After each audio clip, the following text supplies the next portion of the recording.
বসে থাকি, মা আমাকে নিতে আসবে। ওই সোনা, এই তো সোনা, আয় আমার কোলে আয়।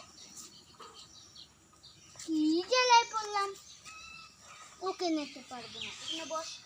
আমি যাব মা, আমি যাব। ব্যাগটা কেউ নিতে পারবো না, কি করবো? তোকেই থুয়ে যাই।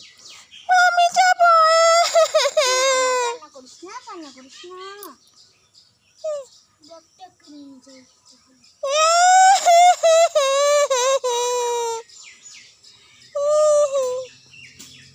তাহলে তোকেই থুয়ে যাই, যা।